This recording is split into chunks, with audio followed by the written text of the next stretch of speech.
We will post all of those questions to the Mills County flood page and also to the Facebook site. So we don't want to discourage you from asking questions, but to be mindful of your time, we'd like to keep this moving. Our presenters this evening are Terry Brown, who is the Mitigation Project Officer with the Iowa Department of Homeland Security and Emergency Management, and Tyler Lungier, who is the Deputy Mills County Attorney. The first thing that we're going to do is to go through the current timeline of activity that's happened since the original presentation on buyouts, which happened back in June. So Tyler, if you want to step up, you can walk us through that process. Thank you, Sherry. Good evening, ladies and gentlemen. Just as a bit of an update, before we get to the questions, I kind of want to walk you through what our office of the Board of Supervisors has been actively doing over the past couple months since that June meeting.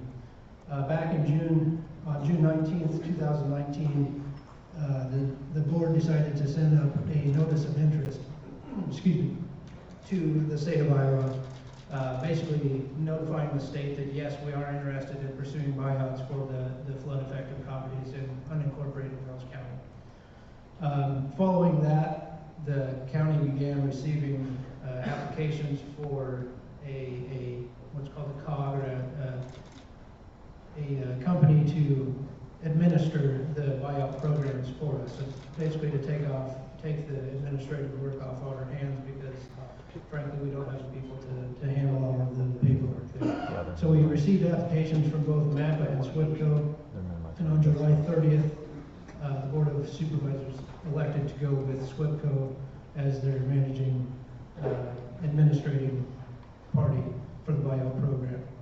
On August 6th, a contract was executed with SWIPCO for that matter, and immediately thereafter, SWIPCO began the process of publishing an RFP, a request for proposals for an appraiser.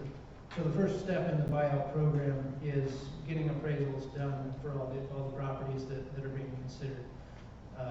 Terry Brown will talk a little bit more about how that value is figured and what the appraisal process is.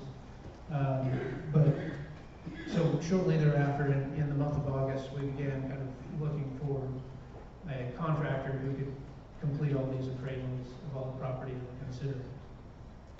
On September 16th, the county sent up an application to the state of Iowa again for something called the Flood Recovery Fund.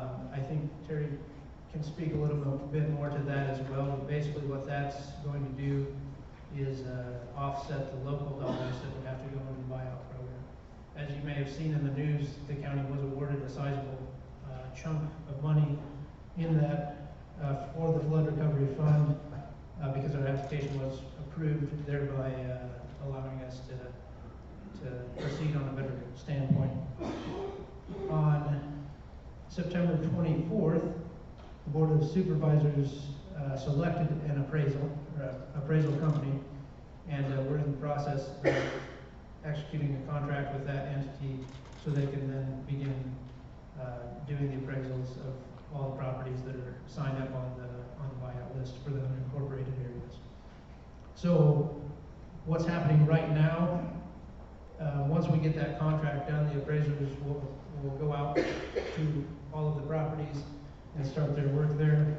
In the meantime, also, environmental studies of the properties will be done just to verify that there's no issues there. And as of the Board of Supervisors meeting this morning, I have asked each of the supervisors to basically spend some time thinking about what is the criteria that's important to them when we're going through each of the properties that are eligible for a buyout.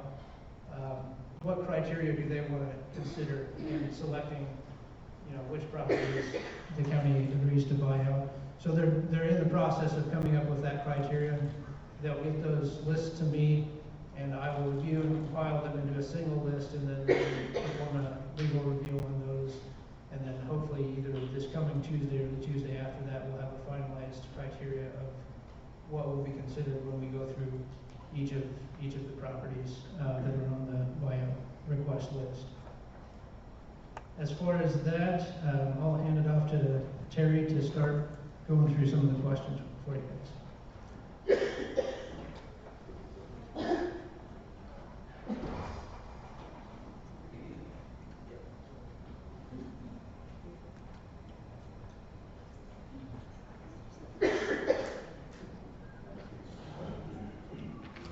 Everybody see those? No. No? Make a big one.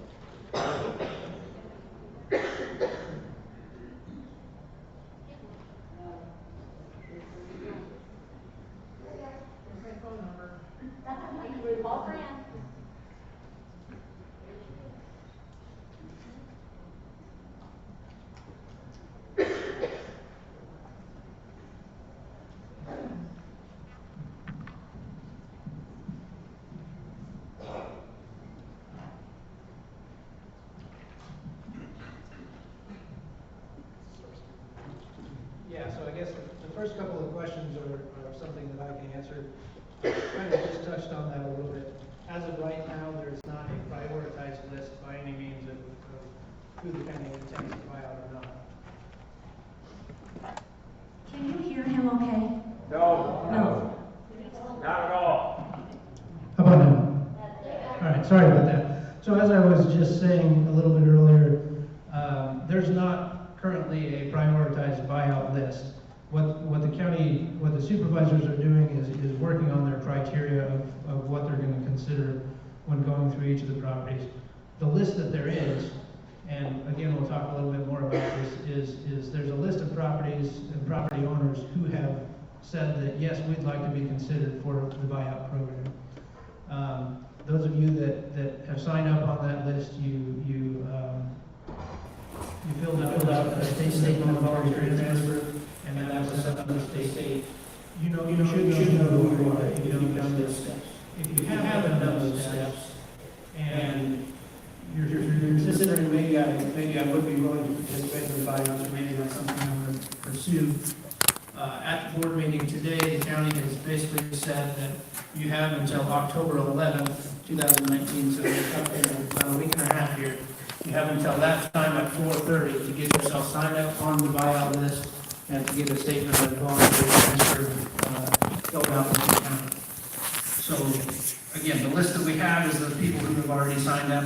That list is still open, so if you're still considering the buyouts, you've got a little bit of time here by October 11th to be basically considered as a primary target for buyout. You need to be on that list.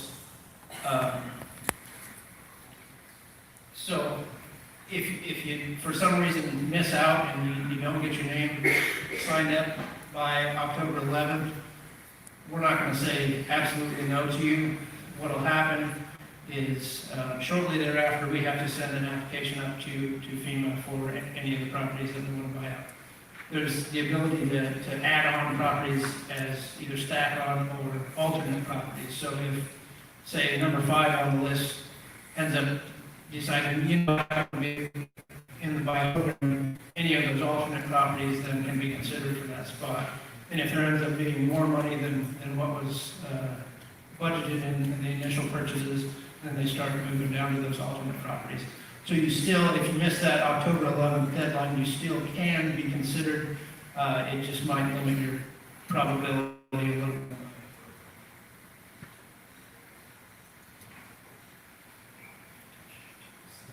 So I want to touch on a little bit of the properties and what he was referring to as far as the stack properties and whatnot. So under the programmatic regulations, we have up to a year's time from what we call the date of declaration. So in essence, when the event or the flooding occurred, we have that year's time to be able to submit any of our applications for FEMA funding under the Hazard Mitigation Grants Program. So what we're in essence doing is, well, and on top of that, we also have a X amount of funding available to us through the program as a whole. So what the county is doing is indicating that they are putting the time limit or the time cap for the properties that are wanting to participate in the acquisition project. So that's the 11th deadline.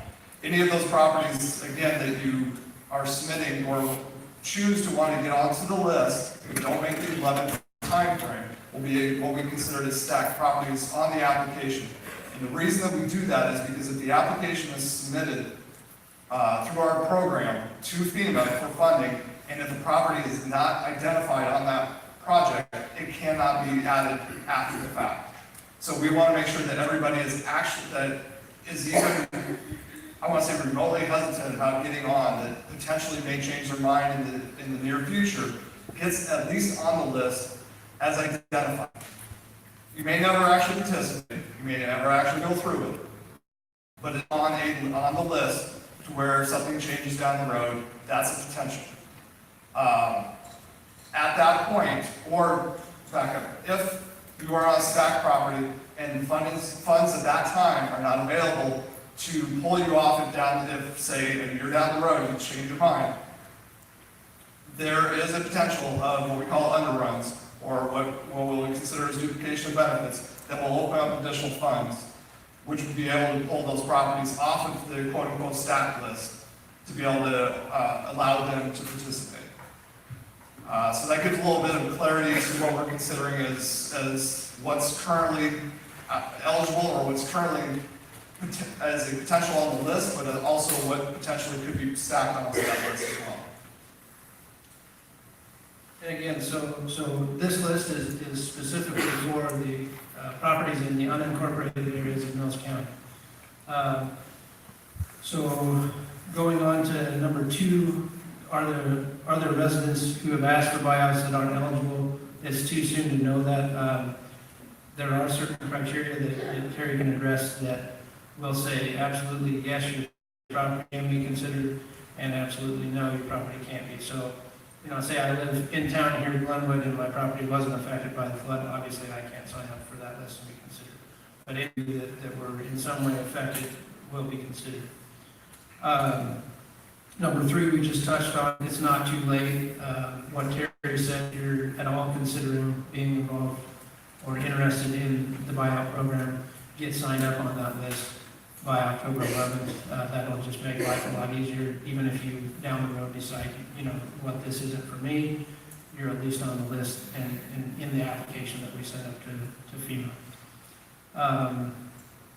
Number 4, it's too early to determine that, and number 5, again, we're working on building that criteria, and I hope to have it here with the board either at their meeting next Tuesday or the Tuesday after that. Can you read those 2 questions? Absolutely, yeah. So number 4 is, if we aren't going to receive a buyout offer, can you let us know now? And then number 5 is, what specifically is the criteria the county intends to use to determine who will be offered a buyout? So again, we are working on that process right now. Again, I hope to have that information here in the next week or 2. Number 6, again, I hope that if you have signed up on that list, that you did so and your property is not being considered. And then if you haven't come in and signed up, right now your property is not being considered. That's number 6. How can we confirm directly if our property is being considered for a buyout?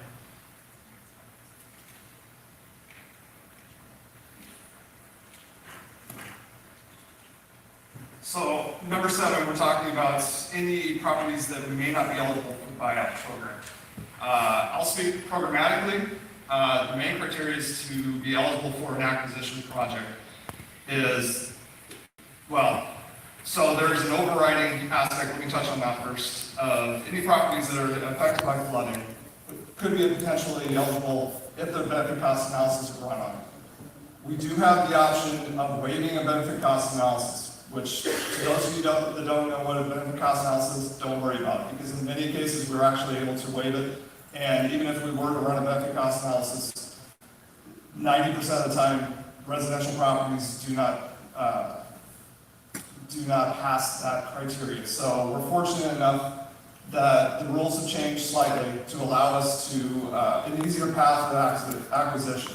But the 2 criteria that really we have to look at is, number 1 is the property located in a special flood hazard area. We've ruled out a good portion of, not ruled out, we've actually pulled in the vast majority of the affected areas from this event. Everybody is either in the special flood hazard area as currently mapped, or have the best available data showing that there is a potential that that area will be deemed as special flood hazard area in the future. And then the other criteria is the dollar figure. So FEMA has determined through a best practices that the average cost to acquire a property that is considered cost effective is $276,000 for a total cost. Now that dollar figure is encompassing everything. So it encompasses the actual price of the property, demolition, and all the ancillary costs that go along with that acquisition.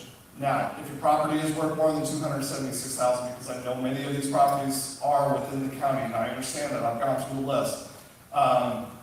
It's actually based on an overall average for the acquisition project that we're looking at as a whole.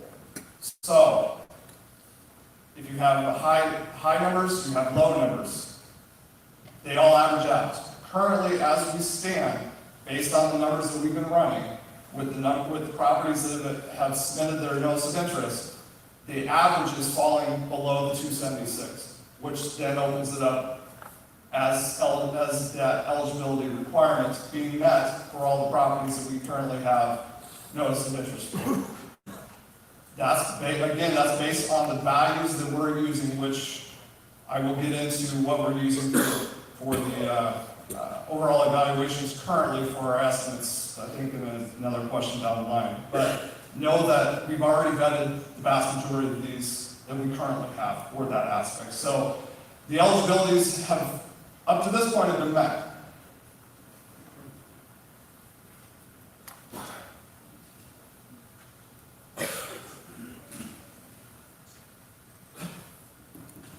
So, number 8, are all buyouts for residents only, or are commercial and agricultural properties also being considered?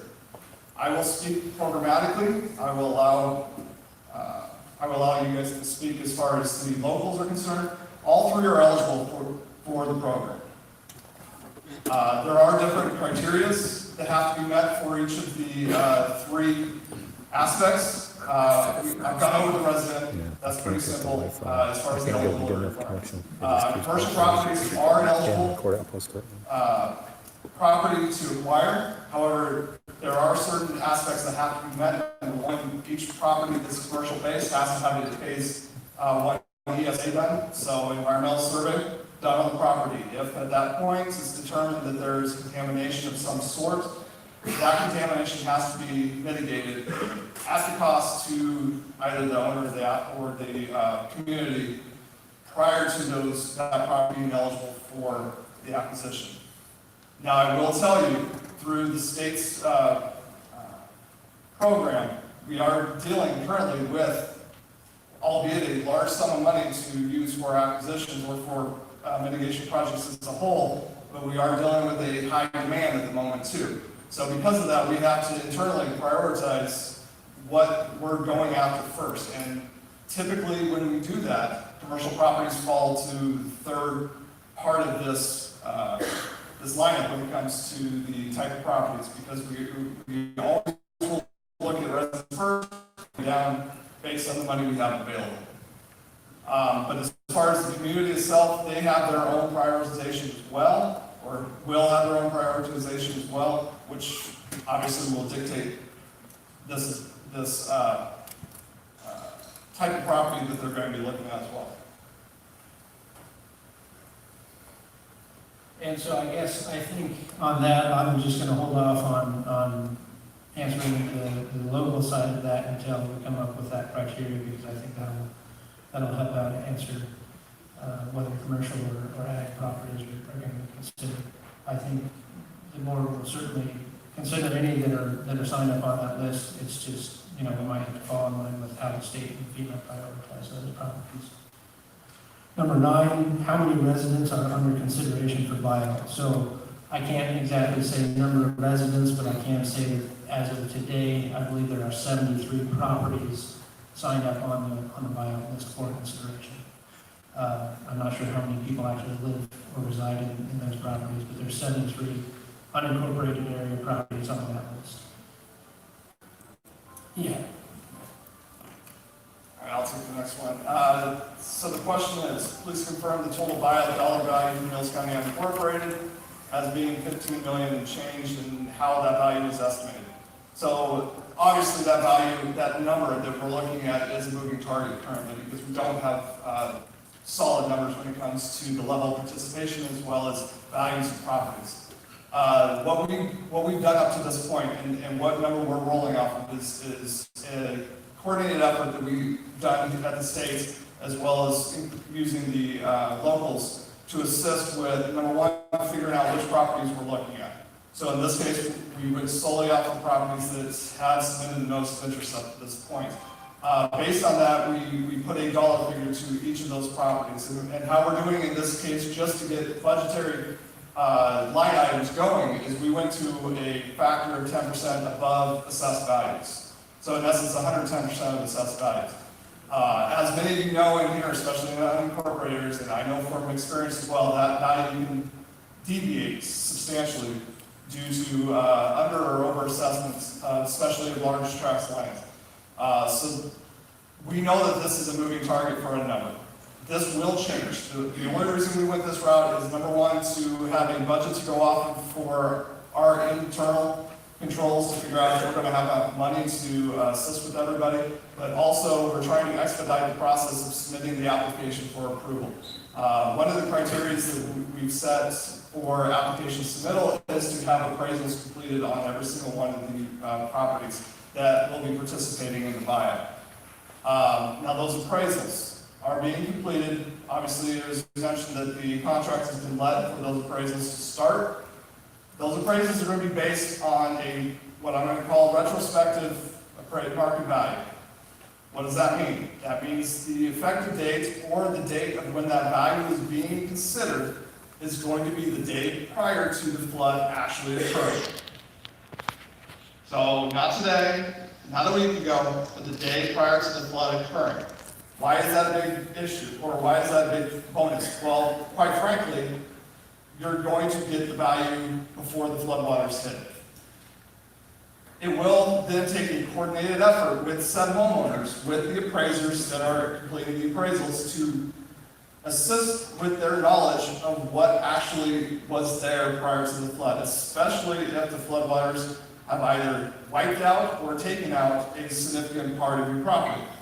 There's only so much information, and I'll tell you from experience, I have many years in the appraisal industry under my belt, so I know from experience that it's very difficult to gauge what is in a house just from assessments, especially, let's face it, some people may or may not have said they finished the basement at some point in the past where they didn't get a permit and all of a sudden they have a full finished basement. I'm not saying that happens, but let's face it, it happens. So those values can deviate, all right? We all know this. So this is where if the appraiser reaches out to you and says, okay, do you have photos? Do you have any receipts? Do you have anything, any statement that you can tell me of what was in your house or what your house was prior to the flooding? They're not going to step foot in your house. I'm going to tell you that right now. We've had discussions with appraisers, and in many cases, I don't blame them because they're either unsafe or potential hazards. So they're not going to ask for old journalists to walk into your properties. They're not going to do it. Quite frankly, if you ask them to go into your properties, many of them probably won't. But if that's the case, and you truly want them to see the inside of your house, feel free to take all the photos you want. We live in a digital world. You can load them up with photos and they can get a capture of that. Or if you have prior photos. Because quite frankly, if they're walking into your house now, it's not going to make any difference because they're not basing their value on what it's worth, what it looks like now. It's what it used to be, what it used to look like. So that being said, this number's a moving target. It's just a number we're working off of. So know that. But the other aspects that go into this number, as part of the overall acquisition, we also have the demolition portion of this. Now, the demolition will be paid for by a different program. It means nothing to you guys. It's simply on our end of it through the federal programs where we're trying to utilize as many different funds as we possibly can to make the funds that we have go the furthest. So a huge portion of this dollar figure will go towards the demolition of the properties that are acquired. And then all the aspects The other line items that go into this number are all the aspects that go with the closing of the property. So the appraisals, the appraised amounts. Anything legal closing, there has to be asbestos abatements that is potential on the properties. Anything that has to go with that. So in essence, know that once this process starts, once the application is completed, once the purchase offers are submitted to each and every one of you that's participating, it turns into a house closing. Many of you have bought and sold houses in the past. This turns into a house closing. So when it comes time that says, okay, here's your purchase offer, be ready. Have an abstract with you. Be ready to go. That's how you expedite this time frame, because everybody's going to be ramped up and ready for this to go once the money is funneled to the county.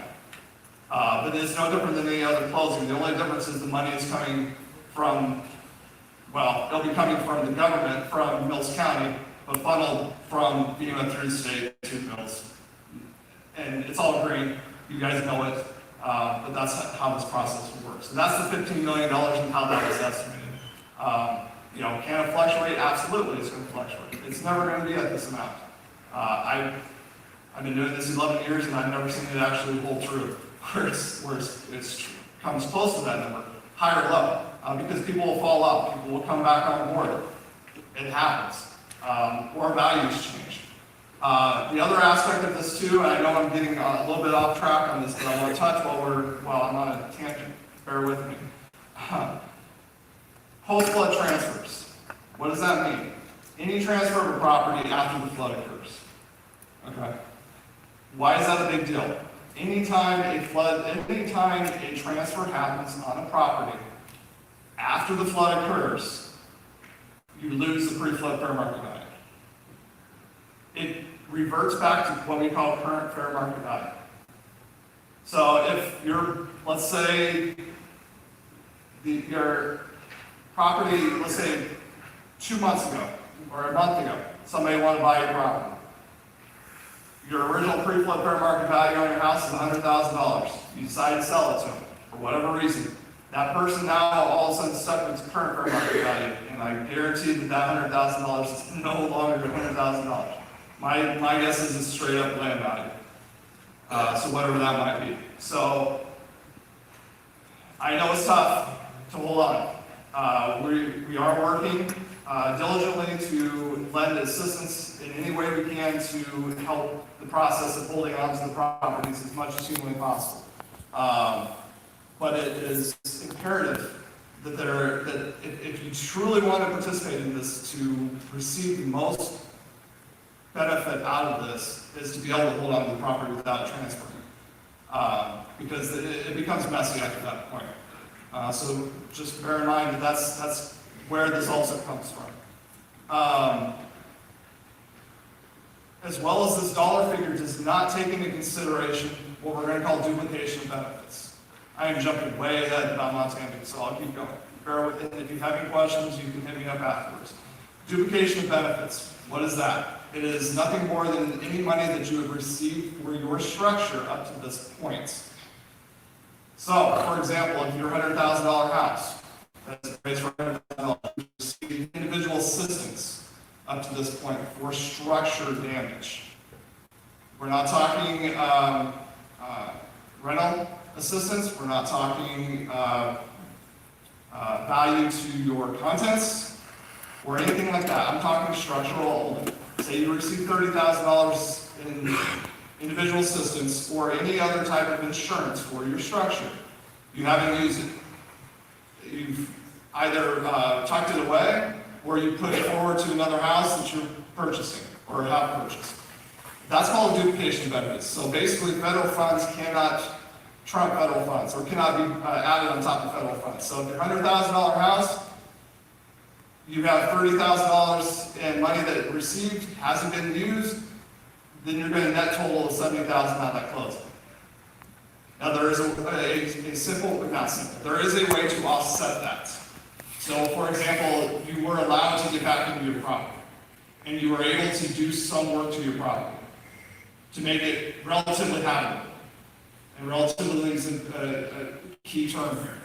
And it's truly money that's put forth from the money to the structure that you've received. That money, as long as you have receipts to show us, can offset that amount. So, same scenario, $100,000, you received $30,000, you were able to put $10,000 back into the property to make it habitable. Now you're looking at a net total of $20,000 that you haven't used from the original amount that you received. So the $20,000 comes off that $100,000, which means you're netting out $80,000. I know it's a lot of math, and I understand, and it gets complicated as all get out, but that's why there's a system of checks and balances that are put in place with us, and through the state, through the county, through any of the city municipalities, we will all work in conjunction to make sure that the money is where it needs to be and how it needs to be. So it's not necessarily for you to completely try to figure out. It's simply, the simple math is that if you've received the money for structure only from a entity that's insurance-based, then if that money hasn't been put forward towards any of the repairs, it will come off at the end. All right, now that I've completely gone off our list, there you go. What percentage of the properties under buyout considerations are residential? At this point, I think all of them are. I haven't seen any other properties, commercial or ag. Everything on the current list is a residence.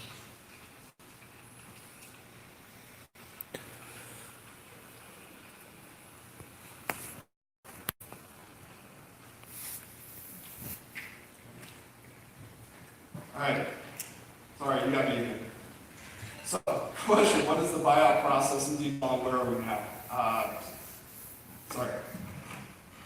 What is the buyout process in detail and where are we now? So, I kind of went over the details, a quick overview of the details. The way the application works, and I've kind of already touched on that slightly. The process we're under now is the appraisals, as well as the environmental historical preservation, or what we call the EHP side of it. We're over the historical side of it.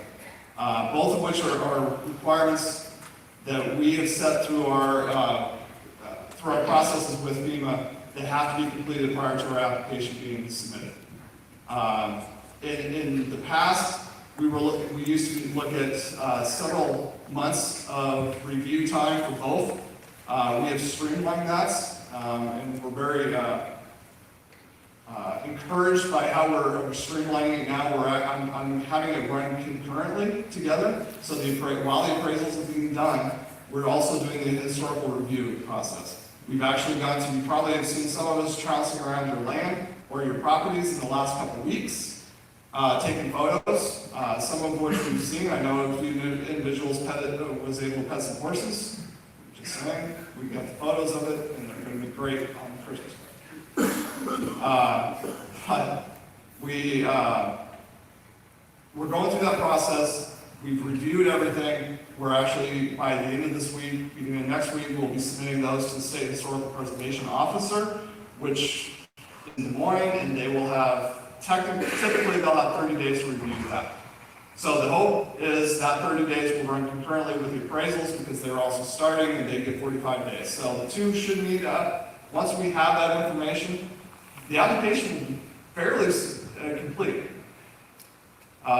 It'll just be a matter of putting everything together, packaging it, getting it approved.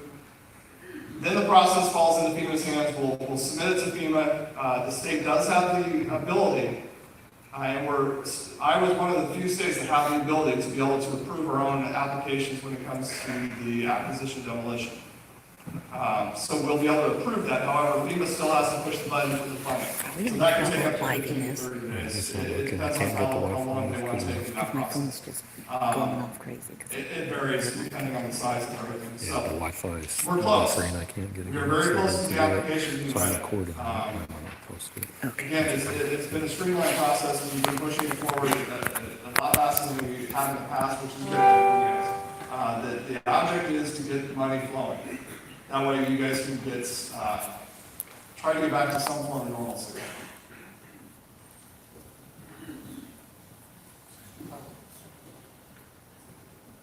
Number 2, are FEMA or HUD buyouts being considered? Does the path change anything for residents? Okay, so I will speak on the FEMA side of it. The only thing, first I will say the only thing on HUD that I know on the buyouts itself is the notice of interest, or NOFA, what we call notice of funds availability for HUD, has not been released. That's all I can tell you. I don't know when it should be. We've heard rumors that it will happen in the next month, in a few months, but pure rumors. So we don't know when that's going to happen. Do we think it's going to happen? Yeah, it's going to happen. We just don't know when. Now, will those be able to put forth towards buyouts? Not sure. Nobody's seen the regulations that are going to be placed onto those funds. All we can do is go off of what happened in the past. Because there's only been one other time in the state in the last 15 years that that's been used, and that was back in 2008. So we can go off of what happened then, but a lot's changed since then, so there could be some caveats put onto those funds, so just know that. The FEMA buyouts being considered. So FEMA buyouts, are FEMA buyouts being considered? Well, we've already touched on that. That's what I'm talking about. So that's an easy one. Yeah. FEMA buyouts are in-house. That's what we're working on. Let's see, number 3. What criteria the appraisers using to come up with fair market value pre-flood? Touched on that. So hopefully there's no questions on that. There are. I'd be more than happy to answer any questions once this is concluded. What information about our home should we have prepared for the appraiser? Again, I think we touched on that. So, is previous appraisal information useful? Yeah, previous appraisal is useful. If you had something appraised within the last so many months or a year's time, absolutely. Produce it. I will tell you this: when you receive your appraised values, or excuse me, when you won't technically receive the appraisals right offhand, but you will have a notification of what the values are. In many cases, it's going to be in way of a purchase agreement. Now, that being said, through the administrative rules and regulations that'll be set by the communities, or by Mills County, any community, quite frankly, that participates, they have to put in there a method of what we call appeal of that value. So if for whatever reason you feel that that value that's being placed on your property by that appraiser is inaccurate, I will say probably low, because you're not going to appeal it if it's high. But if it's low, and you have a method or an idea of how low, and you choose to want to appeal that value, you have that within your rights. The appeal process is typically set up by the communities as being one that the homeowners themselves will get an appraiser, an alternate independent appraiser, I would hope not the same one, and see if the value changes. Submit that appraisal to the community. The community will then go through the process set up at the time for the appeal. And then they can make their decision. Now remember, this is voluntary for both sides. So if there's a large enough discrepancy, there's not enough funds available, or the communities choose that is outside of the realm of comfortability, that might change some minds. But no, there is absolutely a way. We've had instances in the past where, say, a property was acquired just before an event happened. We have an appraisal for that, or we know what that purchase price was. It's pretty self-explanatory. Honestly, I've had one before. It was acquired 2 days before an event happened. I was just completely wrecked it. We knew what the value was. They bought it for. So they had appraisal. They brought it to the table, and there you go. So yeah, it's absolutely is a possibility to use prior appraisals. And if nothing else, even if it's an old one, pull it out. Why? Because the appraiser doing the appraisal will be able to go through it and get some glean information off of it. Best way to get information on what your pre-flood condition is to pull out a prior appraisal and have that appraiser take a look at it. So again, anything you can come up with to be able to help your cause out, or help the appraiser determine what your house was, so that way you can generate the most amount of, or the highest amount of fair market value. Use it. So can we get Current comps based on information from previous certified appraisers, or appraisals. Well, I'll tell you from experience, that's what an appraiser does. So I'm not sure, I mean, you can provide them. If you have the means and methods of getting comparable sales, you can produce or provide those to the appraiser. I don't know any appraiser that's ever going to turn you down if you provide it to you, or if you provide it to them. Now, I do know several appraisers that may not use all of them. They'll say thank you, and I'll take them into consideration, but if they feel that they're not the most overall comparable and they can find others, they will use those. Just keep that in mind. Can homeowners be present for the appraisal? Absolutely. I would highly recommend it, quite frankly. But again, it's not necessary to be inside the house because they're not going to do it. But I would hope somebody would be there, or at least be able to provide them information. Because in many cases, it will be what I call drive-by appraisals, nothing more than the appraiser will drive by, take pictures of the outside of it, kind of do it. For sure, you look on the outside of it and go from there. And they'll recommend you provide them with all you can. Can you explain how a property is valued, how demolition costs is considered, and how other costs are deducted for a buyout? I think I've covered all of that. If I didn't, ask that question when we're done. I'd be more than happy to cover something else in detail if I was confusing on any of that. Are all participants in the buyout funding secured? Nothing is secured at the moment. I will tell you that the application has not been submitted. And quite frankly, nothing is secured even afterwards. The one thing that you have to know from this program, on the FEMA program, on the HOGP acquisition program, this is 100%, and I'm going to say this until I'm countless, because I always say it is 100% voluntary from both sides. Both sides. So either party can pull out at the very last minute. We've had homeowners that decide they don't participate the day before closing. Gone through all that process, and then they're like, nope, we're out. That's fine. Now, does it ever happen on the applicant side? Rarely. Because if they're already financially invested in this and they go forward with it and you're that far in this process, likelihood of them pulling out is not very good now, unless, again, there's extenuating circumstances that could be detrimental to it based on amounts or anything like that. There's always that possibility. So, no, I will never say anything's secured.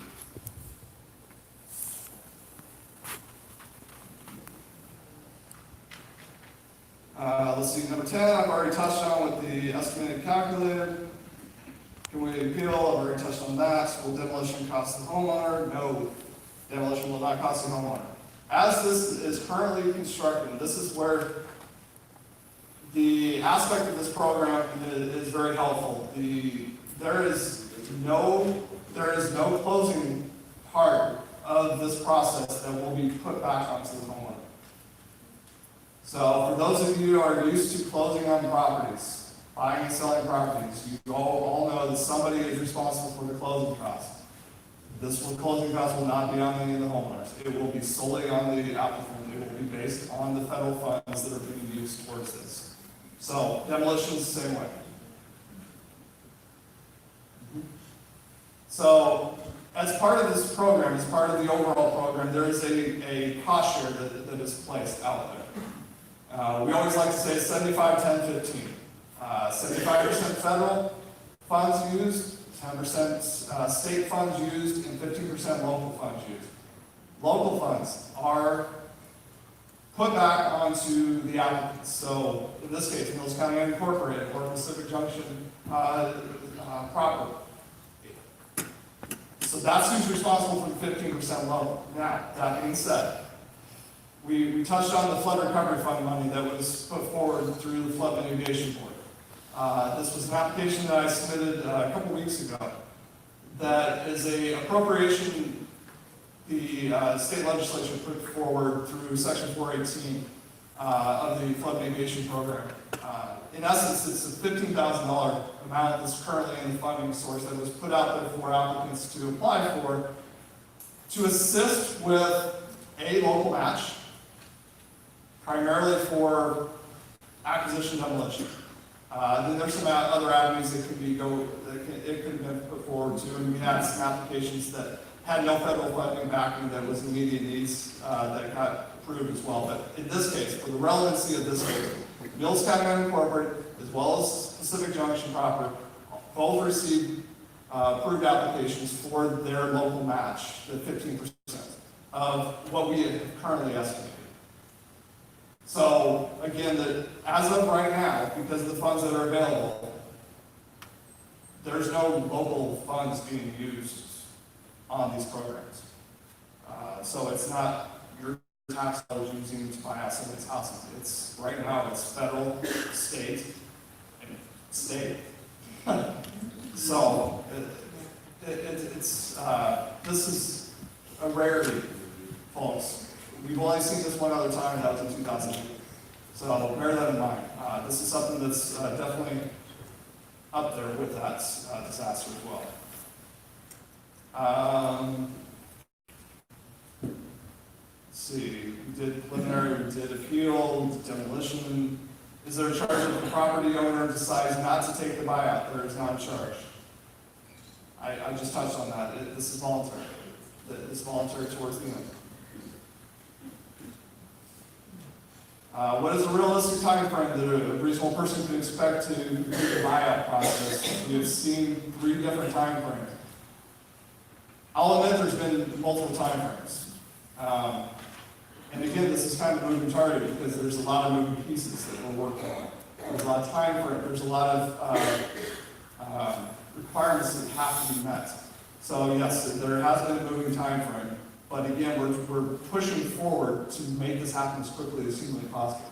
I kind of alluded to where we're at with the process of the application. Okay, and so once that's done, the time frame of these to complete these buyouts will be solely based on how fast you want to move on getting these acquired. Because the county is going to be ramped up for it. The counties have hired the council of governments to assist with this process. So it's how long does it take to update an abstract? Do you have an abstract available to you, or does it have to be remade? So again, it falls back onto what's your normal time frame for any closing on property. Can you move to another? Do you have another location to move to? Can you find a relative, another home? So it's not a necessity that you immediately move, but if you want to, it's definitely a potential. So bear that in mind. It is a moving time frame. I don't want to throw out months. I don't want to throw out anything simply because it's that. We're close to the application stage, and then it's a matter of getting FEMA to push the money, then get all the framework put in place on how the grant's going to be managed. And once that's done, it's go time. It'll be put out. You guys will be notified. You'll get your purchase offers, and then it's based on how fast you guys want to move. There's a little bit to it when it comes to demolition. So the one thing that we have to be very cognizant of is there is a programmatic requirement that once the property is acquired, the community has 90 days to tear the property down. Even with money.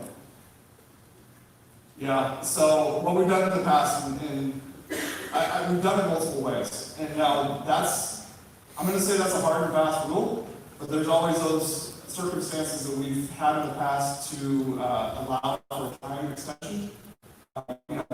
Let's face it, we're dealing in an area that could potentially have water back on it at some point. So if, say, we acquire your property, and then all of a sudden water comes back up, and you can't get anybody in there, yeah, we're getting a time extension.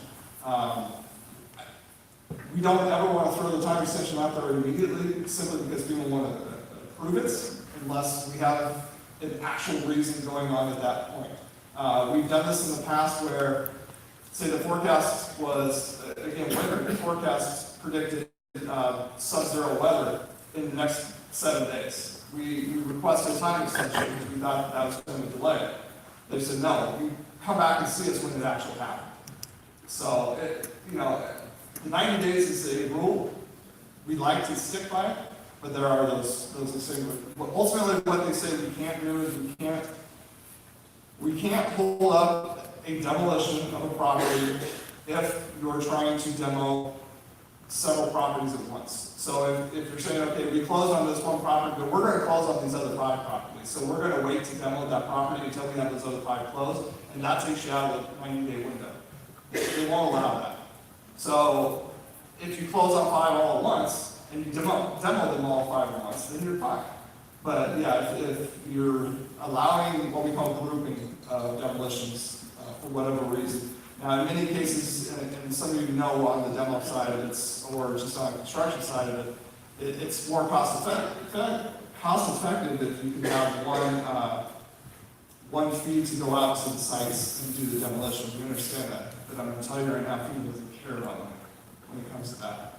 If you don't meet your 90 days because of that, they're going to say you should have spent the money to have multiple times out of those areas. So, but we work through that. That's something that collectively we work through and move forward with.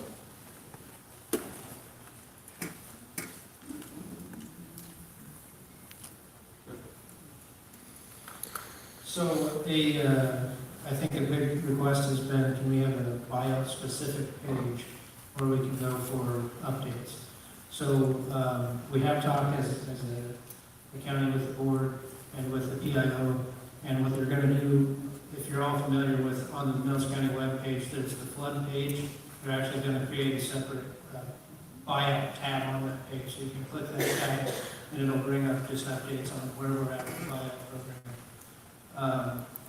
Hopefully that gets a little bit more information going out on that website. As far as number 4 here, when are the appraisals scheduled again? We hope to sign a contract with the appraiser that was selected sometime this week, and then they have 45 days after that point to complete all the appraisals of all the properties considered. Again, that's where kind of the October 11th timeline comes in for getting your property on that list. If you're interested, that way it can still be appraised in a timely manner.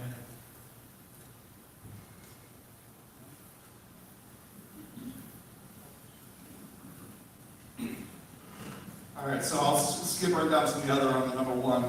Is there any assistance available for residents who are struggling with mortgage payments? I will stick to our programmatic. From what we're working on our aspect of it, there's not anything at this exact moment to assist with struggling with mortgages. Now, I'm not saying that that's not going to be available in the future. It's not something that's been solidified in order for us to be able to go forward with it. Now, that doesn't mean locally, and I'll let you guys touch on anything locally that might be available. I know some of the lenders themselves have the ability to assist with those matters. That's outside of my purview. So if anybody else wants to touch on that, you're all right. All the time in the world. At this point, we're on a local level. We really don't have any mortgage assistance at this point, but if you need a letter prepared for your lender, we're happy to write that up for you to explain that you are in a flood situation and to, I know we put out some legal references. Sandy Winton has shared some legal references on the flood survivor page, and also share those on the EMA Facebook page and website. So there are legal references there that may be helpful to you, and we're hopeful that we may see some changes in the near future. And if that occurs, we will keep you posted. And I guess I can touch a little bit on that as well as far as the letter is concerned. I've had communication with Ms. Winton as far as others as well. We have assisted in the past with trying to hold lenders at bay slightly. We don't necessarily write letters to do that, but what we can do is we can actually provide supporting documentation that helps a letter that's submitted saying that, hey, we're on this application. Okay, it's coming. Now we're not guaranteed it, but we're at least on this application, showing that we're willing to participate in this, and this is coming down the pipe, and that it is not let's just say it's not cost beneficial for anybody to have any properties going into foreclosure. So some lenders, especially your smaller local lenders, will be willing to take that into consideration. I won't speak for the larger banks because I know I've dealt with them in the past, and there's so many levels of kind of programs that I'll keep in mind. There's so many levels of programs that trying to get through to make that happen is difficult. But again, if anything transfers post-flood, you lose all the value of the property, and we know that. So in many cases, the letters will generate it, indicate, okay, you can either take my property now as a foreclosure, and that value of that property and the note that you held on that property goes to next to nothing, which is a financial liability inherent in it. Or you can help me out, hold it at bay, however that might happen. And I'm on this list, and then once it's done, the note can be satisfied with the value. So I'm not saying it works every time. I've seen it work. I haven't seen it work. So what we provide is, we can provide at least that support to whoever generates that letter, showing that you're at least on the application, and kind of give a good indication of the rules and regs that go with any of the situations that might occur if they choose to go down the path of foreclosure. Okay, so next is what are property value trends for Mills County as a whole over the past decade? Did they change when 34 opened up west? Not a clue. I don't know if somebody is in the room that can speak to that. That would not be me. Let's move past that. We'll move past that one. Thank you. Is there a $31,000 set credit for those who have relocated, and if so, how does it work? Yeah, so I'm going to effectively refer to this as what we call a replacement housing benefit. The replacement housing benefit is a federal benefit that I'm going to say right now it's voluntary on the applicant to use it or to allow it to be used, but in these cases, especially this event for both Mills County and Pacific Junction, we've all agreed that it's something that's going to be offered. So fear not on that. What the $31,000 is, it's a max benefit on the federal dollars for the difference to bridge the gap between what a house is worth and what a house is worth outside the floodplain. So what this does is it indicates your house is located in floodplain. I'm just going to give generic terms, $100,000. I'm using simple math, this is late. So we're saying if your house is worth $130,000, $131,000 or greater outside that floodplain in the same house, then you're eligible to initially eligible for that $31,000 to be paid out.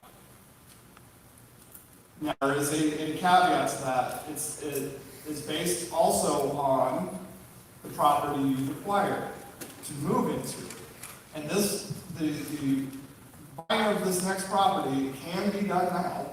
It can be done afterwards. It will stipulate within the county's admin plan as to how long you have after the fact to utilize this. Typically, going anywhere from a year to 2 years, but they'll stipulate that, they'll tell you. But where I'm saying that it also depends on what you buy. If your house is worth $100,000 that you sold, and you buy a $110,000 house, you are only eligible for the difference, so $10,000. If you buy a house at $150,000 and your house is worth $100,000, you are eligible up to $31,000. So any difference that remains in there. I will tell you one other aspect, because we've run into this, is we've had some cases where individuals bought properties, let's call them foreclosures, to move into.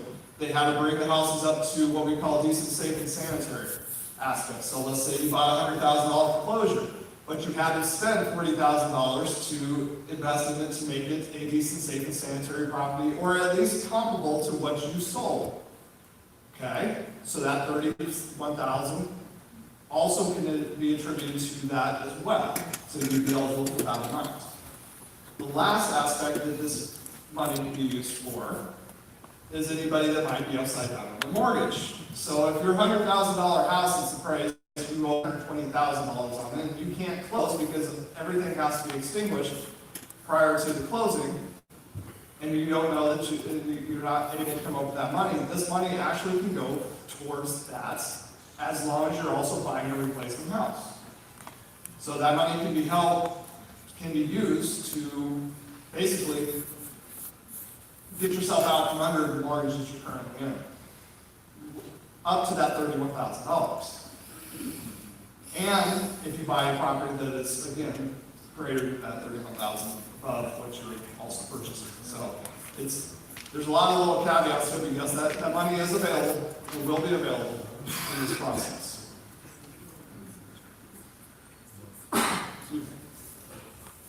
Is there someone who has been through this process in Iowa that homeowners can talk to?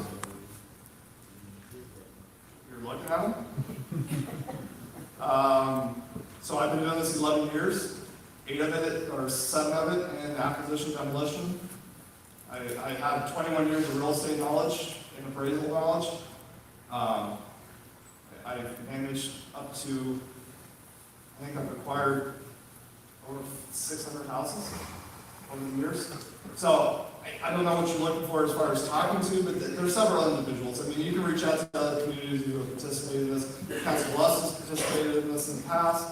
Des Moines is always a go-to. Cedar Rapids is a go-to, but I probably wouldn't recommend that because there's a lot of politics on the.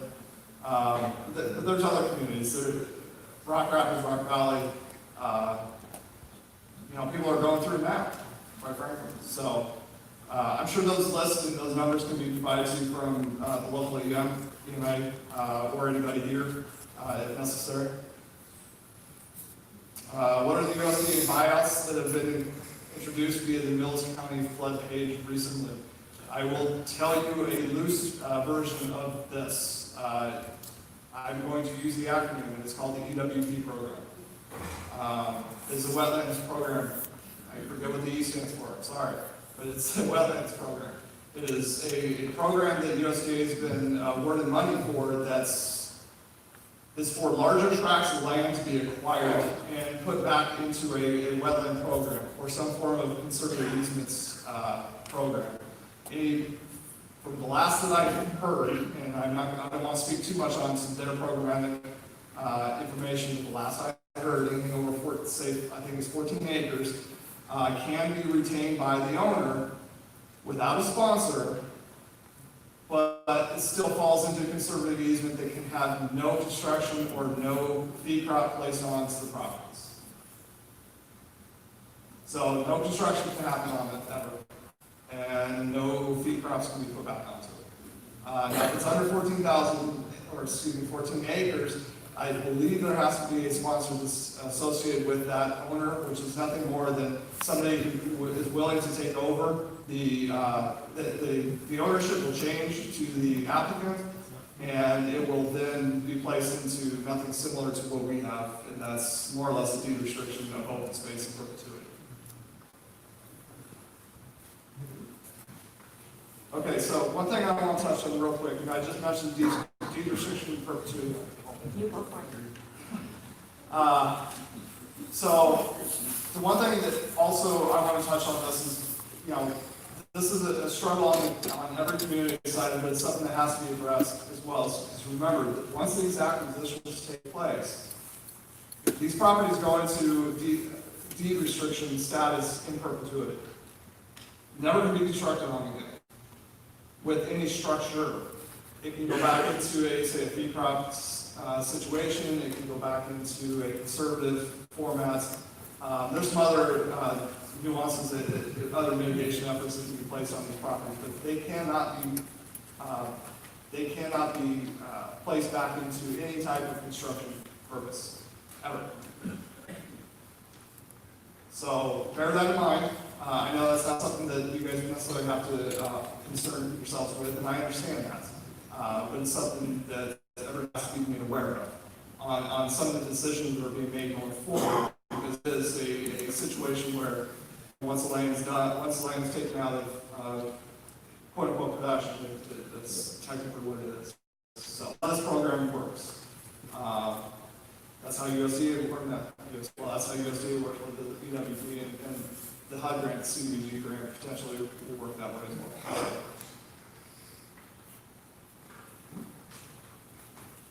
First, I'd like to thank Terry Brown and Tyler Lucia for taking their time and bringing us their expertise tonight. If you could help me thank them, I appreciate that.